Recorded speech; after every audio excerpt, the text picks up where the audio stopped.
Welcome to The Sound of Economics, the podcast series by Bruegel, the Brussels-based economic think tank. I am Yuyun Zhan, host of our monthly podcast, Zhonghua Mundus, that brings you recent updates about China's economy.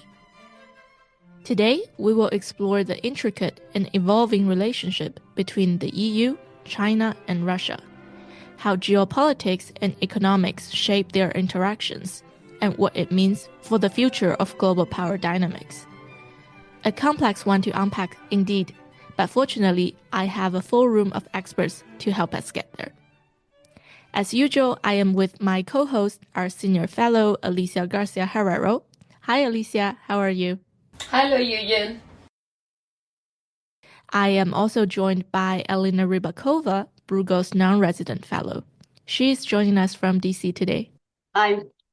Last but not least, we also have Ivana Karaskova, a founder and project leader of MapInfluence, an international project mapping China's influence in Central Europe. She is also founder of China Observers in Central and Eastern Europe. Nice to meet you, Ivana, and welcome to The Sound of Economics. Hi, thank you for having me.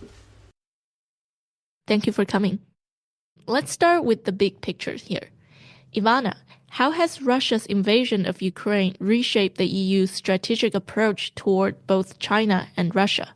If you like, European Union has three different dependencies. First on Russian energy, then on Chinese market, and third on the US military protection. And we are currently in the situation where Europe is trying to deal with all three dependencies at once. When it comes to Russia, so maybe unpack one after another. When it comes to Russia, what was quite interesting that when the full invasion started in February 2022, a lot of responses we heard from EU capitals were responses or reactions of shock, which was quite strange given that Vladimir Putin has been saying quite openly for a very long time, at least since 2007, what exactly he would like to do. And he proved that with the first invasion in 2014 even. But for us Europeans, it doesn't make any sense. Economically, it wouldn't make any sense to fully attack Ukraine. It wouldn't make sense internationally. Even if we count in that perhaps Putin was counting with a very short war in 3 days' time, this special operation, how we used to call that, would be over. But even if we count that in, I still found quite interesting how Europeans were unprepared, thinking that Putin is only bluffing, that this will never happen. Though, as I said, he was actually quite open about that. And this put us into a parallel with other leaders who are quite openly also saying what they would like to do. And I wouldn't go into details, but I guess all the listeners can actually fill in their favorite leader here and wondering just how much we are once again mistaken in what they are actually doing. So as I said, with Russia, European Union, I guess, surprised itself with a fuller list of reactions quite soon after the invasion in 2022, including the sanctions. And they, whether we like it or not, because these are dragging, in more or less they are working. When it comes to China, once again, there was a lot of surprise even before the war in Ukraine fully started in 2022. There was a surprise that Putin and Xi Jinping got together and they forged the so-called no-limit partnerships. And once again, the question mark was there that maybe this is just a matter of convenience, maybe this is actually not a full coalition. Well, we do know after 3 years that it is actually a coalition, that since the day one of the invasion, China lended support to Russia on the diplomatic front, in the UN. It also lended support in terms of discursive power, helping Russian narratives to get circulated in Europe in the local media, be it traditional media as well as alternative media. Just to give you a practical example, when the Czech government banned in February 2022 10 pro-Kremlin websites, all the pro-Kremlin narratives basically were found in China Radio International broadcasting in the Czech language. So that the Russian narratives were not stopped by just banning of the websites, they actually transgressed into Chinese state media. So the discursive power and support has been there since the day one. And last but not least, of course, China lended Russia economic support in terms of oil and gas imports, and also the military support. We do see a lot of dual-use equipment as drones found in the battlefield in Ukraine, which has Chinese components. In terms of the effect, China lost effectively Central and Eastern Europe because Central and Eastern European countries were quite open and very firm on saying that there is not going to be any flourishing cooperation between Central and Eastern European countries, with the exceptions of some, while China is supporting Russia in the war in Ukraine, because it has been seen as decisive enabler of the war in Ukraine.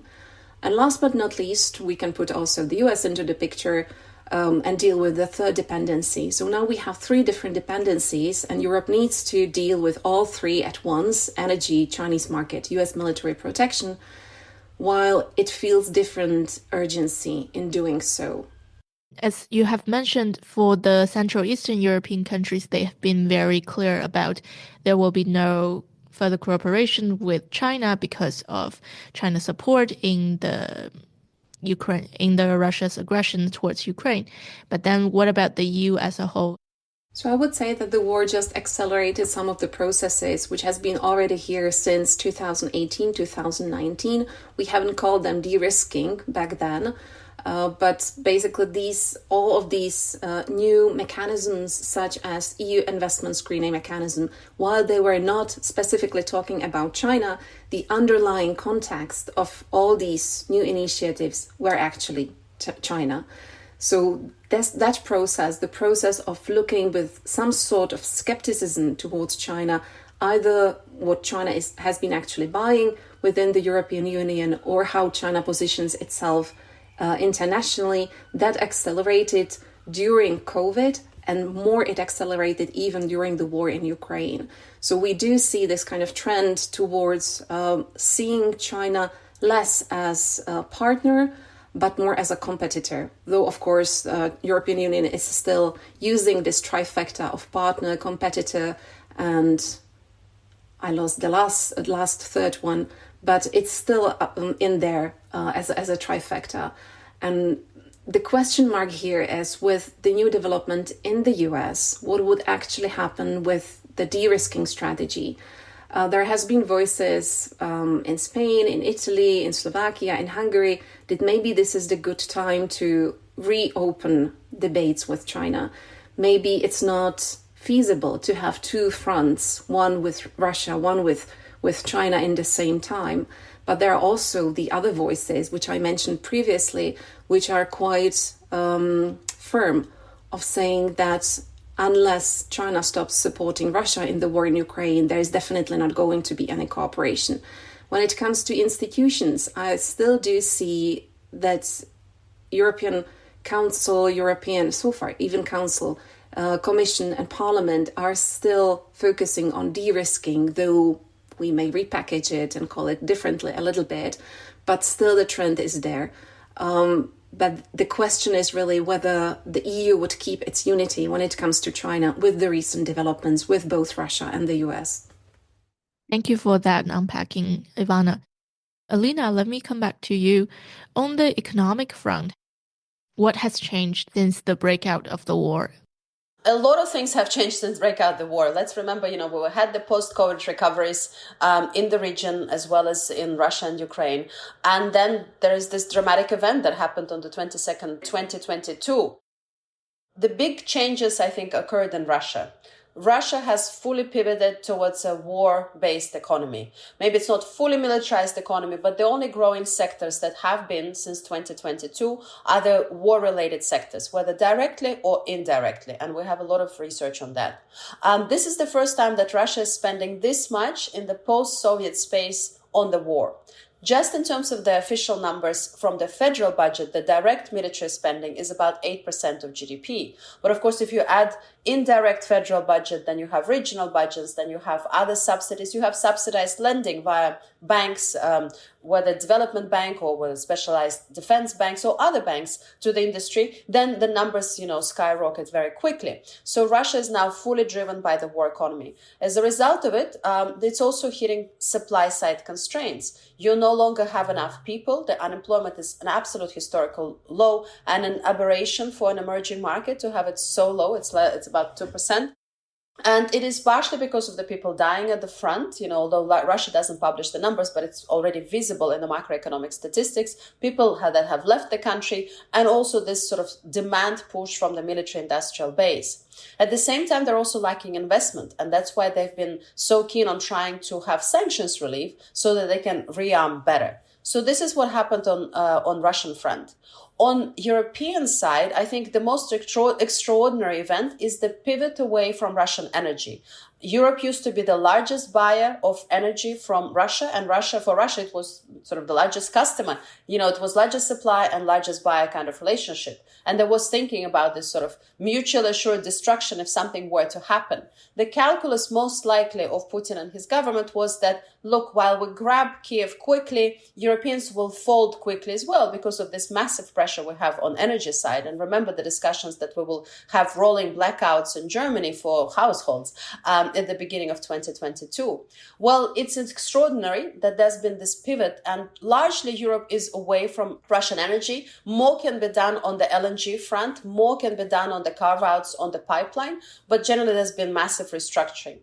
And then finally, in terms of Ukraine, I think it is a miracle that despite the occupation of large territory, constant bombing, there is positive growth. People pay a lot of attention to Russia's marginal positive growth, but actually growth in Ukraine has been more than 3%. It's likely to be more than 3% even this year. We do not have the blackouts in Ukraine this year.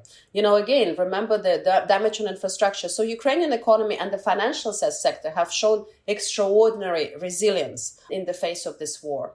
And then finally, the latest on the US, I think the biggest change is that Putin maybe hasn't succeeded at getting Europeans to fold and break up the alliance. But given what's happening in politics in the US, it seems the alliance is breaking partially because of the pressure from the US. We've just seen news about tariffs on Europe yet again. So I think in that sense, Putin potentially has more benefits of waiting and seeing how this sort of tearing apart of the alliance happens, and maybe he will be more successful at putting pressure on the US rather than Europe.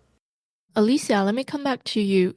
As Ivana has already said in the beginning, there has been a lot of trade and technology interdependence between the EU and China. So how has this war changed things?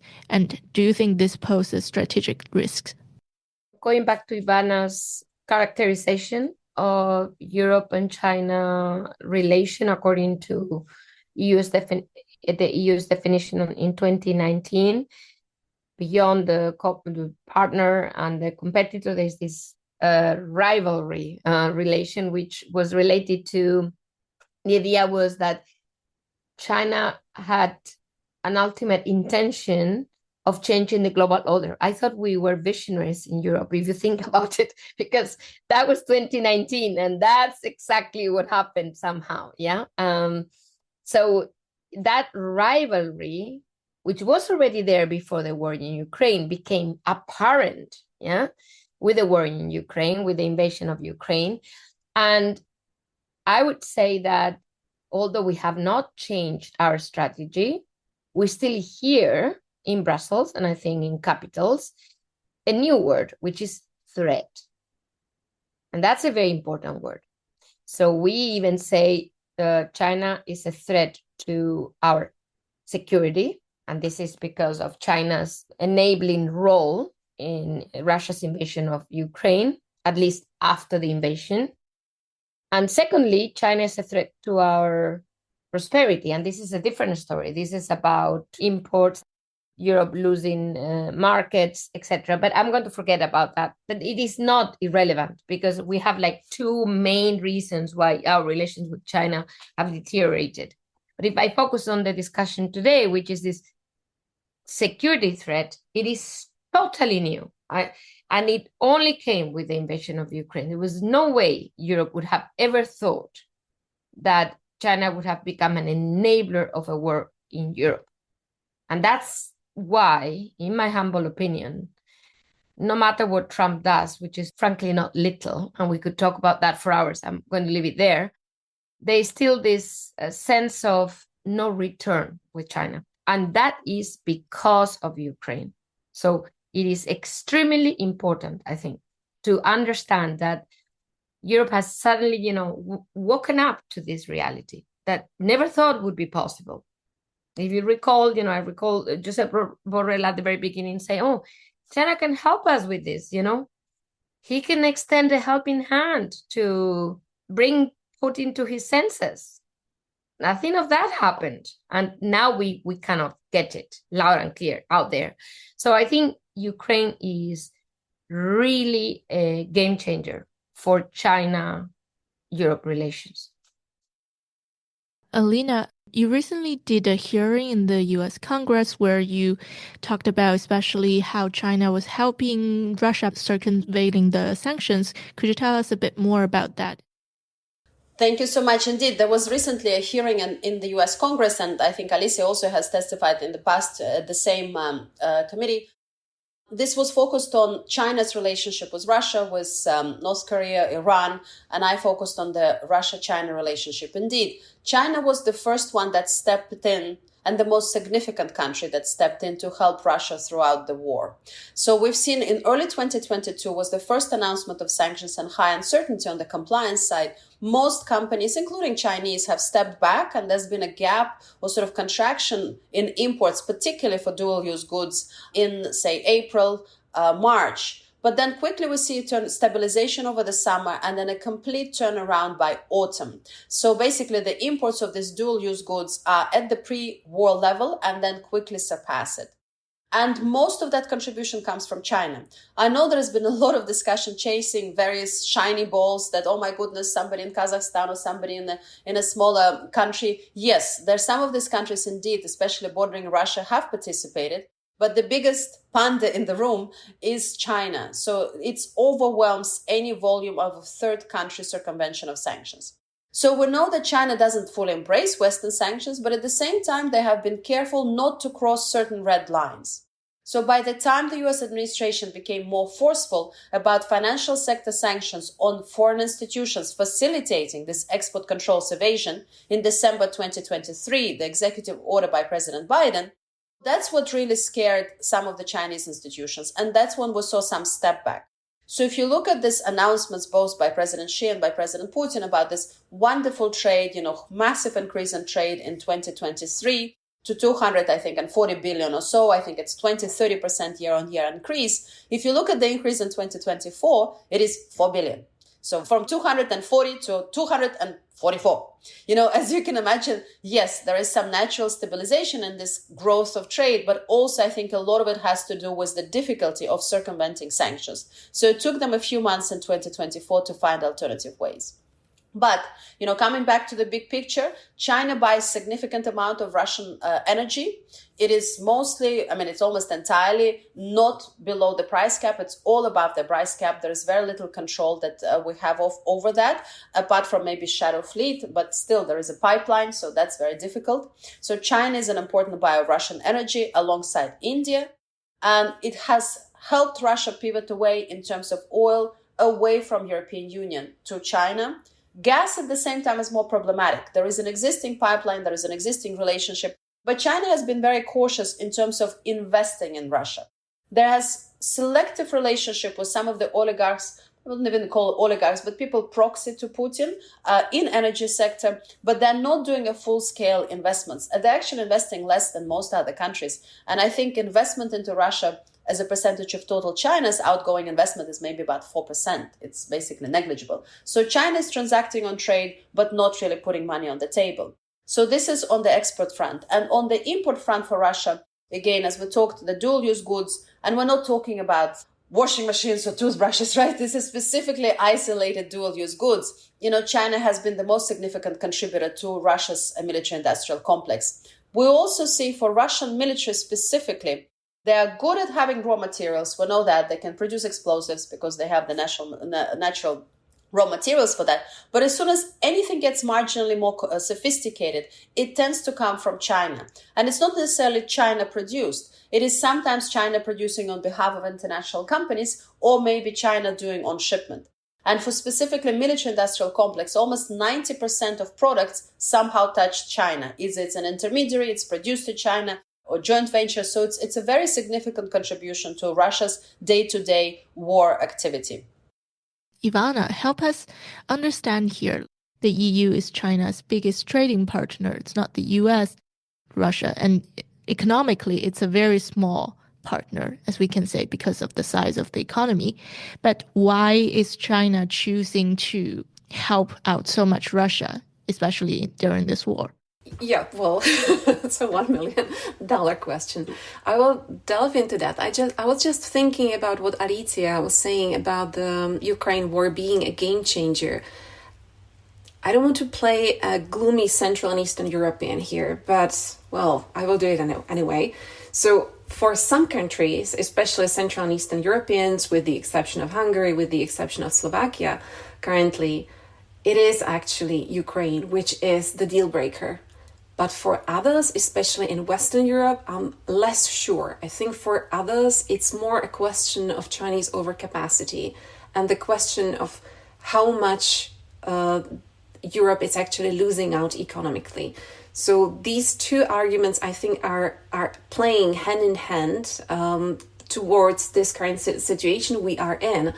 But when it comes to Ukraine alone, I would be a little bit more skeptical towards, let's say, Spain or Italy actually paying that, or Portugal for that account, actually paying that much attention, saying, well, we do have different security priorities. Ukraine is far away. Maybe that's the question more for other countries. Maybe that's the question for Russia and the US to actually talk about that. So just maybe coming back to this narrative that there are some EU capitals where the discussion about getting closer to China, somehow this may solve our issue, either with Russia or the economic problems. So this is actually still quite relevant, I think, in some of the countries of the EU. When it comes to the question of why is actually China helping out Russia, I think that it goes beyond pure geopolitics in a sense that for China, big rival, if you wish, is the US and by extension the NATO. So when the war in Ukraine started, the narratives which were circulated in Central and Eastern Europe on behalf of Russia, but were developed and delivered by China, were the narratives that it's a fault of Central and Eastern European countries because they joined NATO. That's why the war actually started in Ukraine. And that was playing out nicely to Chinese understanding of geopolitics, thinking that Russia cannot lose the war and NATO cannot win the war.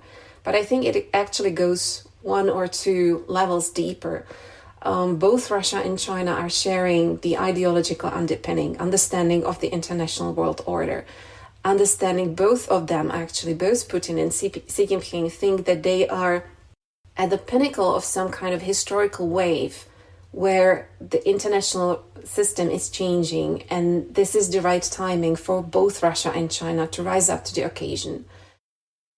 Whether we can talk about Trump and his beliefs, which more or less seem to be quite similar, that's probably for another podcast, and I think that may be for an hour's discussion.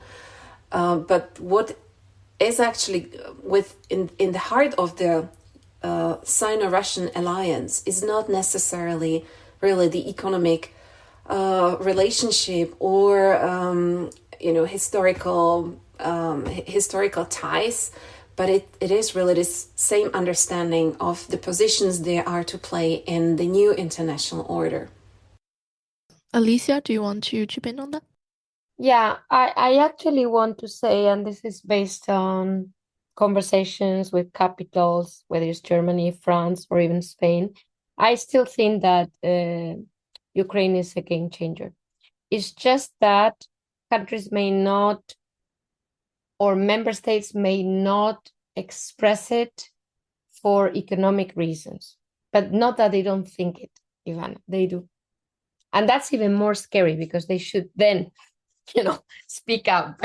But what I want to say is that the idea of Europe being threatened is, and you just have to see what's going on today. And you may say it's because of Trump. No, not really. It's because, Trump is kind of what is waking up Europe, but the threat was there before. The threat is, we're not doing all of this because of the US. We're doing this because of Russia. And China is behind Russia. And I think Europe knows that. So for me, and I want to very much agree with what you said about the ultimate reason. Any European would understand that our market is bigger than that of Russia. You don't need to be very smart. It is obviously not the economics that is behind this. Thus, it has to be an even bigger or more like, transcendent, if you want, reason, which is changing the global order. By now we should get it, and that is scary for any European because we've been comfortably sitting in this global order. So, it doesn't matter whether you sit west, changing the global order is a massive thing for Europe because our European Union is based on that order. If not, we would not be able to run this union. So that's why I think it's ultimately existential. Not only because of the risk of an invasion, which I'm sure the East feels more, but it's because of the change of the global order that affects anybody, no matter where you sit. So this is why I think the fact that we get it now, this is not economics only. We get it. It can't be. We realize, we Europeans, and, not that our leaders may show it or react accordingly. I agree with that. But I think we do realize that this is extremely dangerous for Europe. And that's why, we're reacting finally. We needed a Trump to do so, but I think we are starting to react.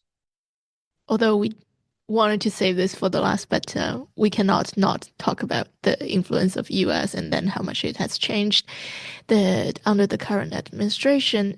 How do you think this will likely play out? This is a big question. So let's unpack it a little bit what we can. So as you have seen, we have the ceasefire negotiations between Russia, Ukraine and the US, or rather I would say Ukraine and the US and Russia and the US almost independently. It's a very carefully orchestrated dance because both sides, Russia and Ukraine, are aware that this war is not going to end. The ceasefire is not going to help them end the war. The objectives of the two countries are completely orthogonal to each other. So Russia has the maximalist demands, which has reiterated many times. At the very minimum, it would like to have territories it's currently occupied belonging to Russia. It would also like to have territories it has never occupied militarily belonging to Russia. It would like Ukraine to be quote unquote neutral, but what that really means, fully demilitarized, no NATO membership, no support from the Europe or US in terms of the military, no training, no troops on the ground, of course, no equipment. So what it looks like Russia would like to have is a fully subservient state, or rather pseudo-state, that is on the border with Russia. That is Russia's demands. The Ukrainian quote-unquote demands is to preserve their country. They have their passports, they have their territory, they would like to preserve the sovereignty of that territory. It's a very simple demand. Ukrainians do not necessarily think about ethnic terms about this issue, and I'm very glad that it has disappeared from the foreign press as well. Many Ukrainians spoke Russian, many Ukrainians speak Ukrainian at home. President Zelensky spoke Russian mostly at home and throughout his university up until almost he became the president. And he's also Jewish by origin, so it's very hard to be Russian-hating Nazi when you are Russian-speaking Jew. So it is more about holding the passport and also protecting the sovereignty of your country. So that's why it is very hard to come up to an agreement. Of course, the US, the current administration, Trump's administration, wants to tick box and say that we've reached some sort of agreement. A temporary ceasefire would give an opportunity in Ukraine to recover somewhat and potentially prepare for the next invasion. And similarly for Russia, it will also give time to, as we talked earlier, about investing more into the defense and trying to come up potentially for the second invasion as well. So that's what we're looking at. And that's why both sides neither side wants to take the blame for not being peace or ceasefire in front of Trump, because I think both sides to different degrees are afraid of the wrath of the US government, whether it will suspend military aid to Ukraine or potentially increase sanctions on Russia. So I think that's where we are. And I'm very curious to hear my colleagues also where the China's stance is, because as you have seen in these negotiations, they're happening in Riyadh.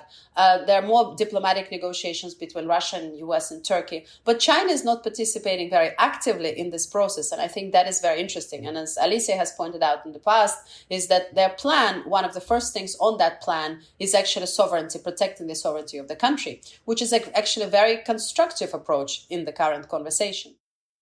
We will have more news from Russia on response. We'll probably have this back and forth on the ceasefire. And in the meantime, I think it is critical for Europe to understand that unfortunately Russia is a threat. And Europe needs to do as much as it can in terms of rearming, investing more in defense, and just hope they will never have to use it. This will be a credible military defense, potentially even outside NATO, given the US sort of noise of even withdrawing from NATO, and taking the security and defense of Europe into their own hands and hoping they will actually never have to use it. Ivana, do you want to answer the question about China? When it comes to China, I think that it's a good thing that China is not offering itself as a mediator or as a broker, because honestly, it's not an honest broker. It's very, very firmly stands behind Russia. So it is a very biased party to the negotiation process. We have seen it with its so-called peace plan, which was copy-paste Russian demands. So in this sense, I think it's better if we do not see that much of the meddling of China into the negotiation process. When it comes to the current situation, well, it's difficult to predict any kind of outcome when we are in a situation that changes almost every week. Especially Friday nights are now quite dreadful, and the situation during the weekend where you have completely new scenario coming out from Washington or changing the outcome actually. So as we were saying, we are in a changing world. We are probably witnessing even an attempt, if not the full change, the attempt to change international order and some return to realpolitik, which frankly suits more great powers such as nation states. It's not necessarily as good for supranational organizations such as European Union, which is very slow, historically has been slow because you have to work in foreign and security policy with unanimity of 27 members. So what we may also see in the future, and once again, this is a very gloomy prospect, though I just don't think this will happen, but maybe I will put it on the table nevertheless, is that we may see countries which would be frustrated by a very slow pace of European Union in countries which may be equally frustrated by the US lack of commitment towards NATO and wavering on Article 5 when it comes to defense of the NATO territory. And these countries may form coalitions of willing. I think it's a very, very weak kind of label. So maybe let's say coalition of good or coalition of bold, those who would like to actually do more.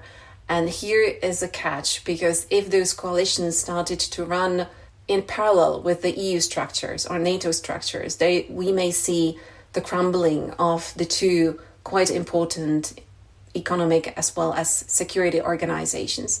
So what the EU can actually do is, the least thing it can do is to try to coordinate, to be the platform where all those negotiations are happening, where the core actually push towards more reforms, quick reforms when it comes to militarization, when it comes to taking loans to remilitarize, though this is still, in 5 years' time, 10 years' time, it will not never happen overnight.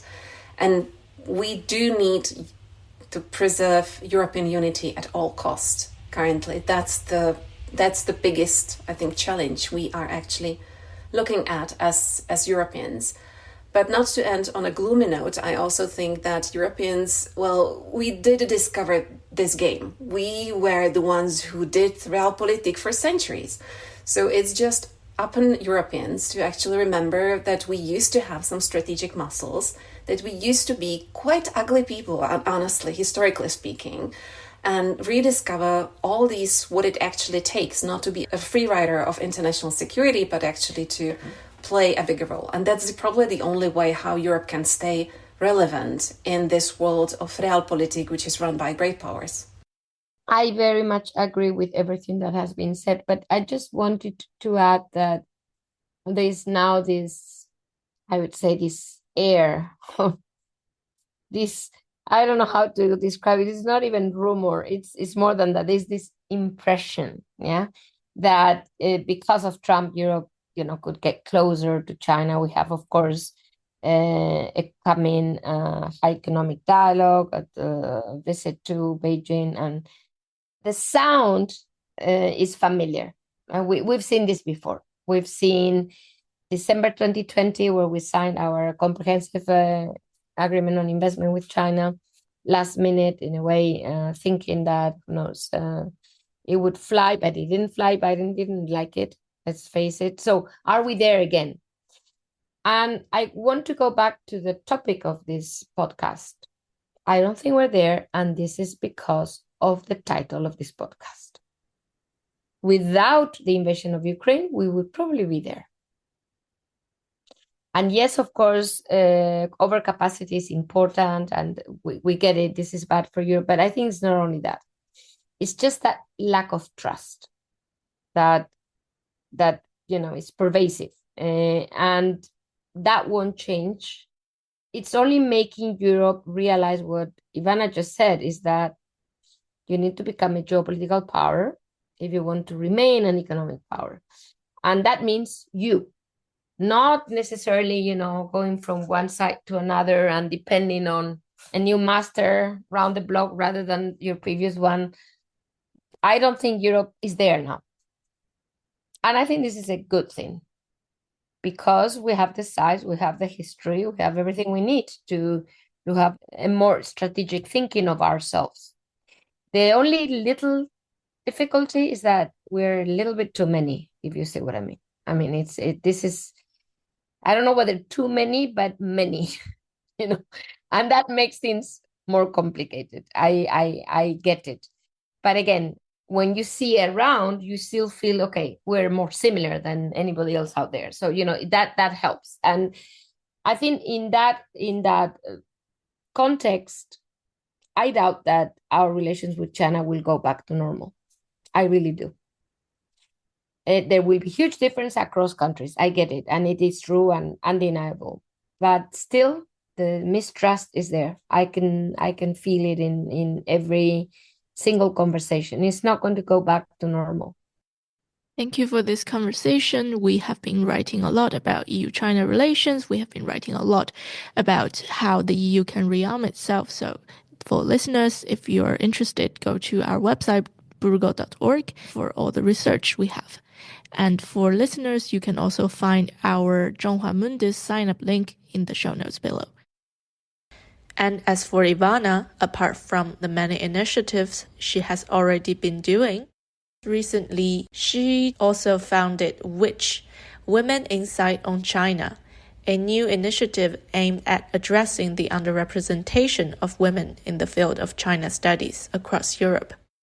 Ivana, do you mind giving us a quick introduction of this initiative and how you came to found this? Well, I certainly do not mind. So WICH is an acronym for Women Insight on China. It actually started very artificially because I wanted to call everyone in the group Dear Witches, and then I only thought about what the WICH should actually stand for. But it's an initiative which aims to bring forefront voices of female China analysts in Europe. And it started already 4 years ago, but I think the idea has been always there. when once a colleague of mine, we were chatting during COVID, and I said that I'm kind of fed up by seeing all those older men in all those online meetings, and these are all people from old boys networks. And she said, but Ivana, you are a part of old boys network now. And I felt immediately that I would love to be a part of old girls network, or young girls preferably, but old girls are fine as well. And then I thought, well, there is nothing like that. There is actually no network for women in China studies or in China research in Europe we can relate to. We can actually exchange information. We can write papers together. We can do podcasts together and so on. So the idea has been here for quite some time. And then I started to reach out to women in 2024. And to my own surprise, everybody responded yes immediately. Yes, I want to be a part of that, including Alicia. I was a little bit hesitant because we haven't known each other personally that well. So I reached out and immediately response came, yes, I want to be part of that. I want to do something with this. So there is this, I think, shared frustration that women are not seen as equal partners when it comes to conferences and research and so on. Yes, women are in conferences, but just for yourself, count how many women you see on panel, except for the moderator. Moderator doesn't count. It's usually 20 to 25% of the panel is female, and that's considered equal.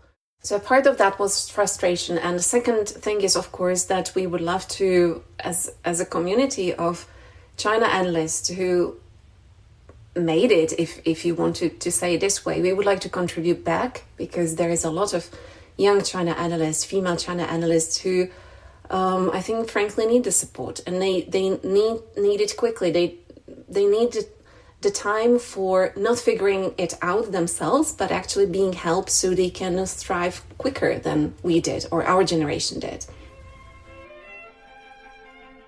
That's a great initiative, Ivana. We look forward to seeing more publications and events and whatsoever coming out of this. Thank you again to Alicia and Alina for joining this podcast. Until next time, bye-bye.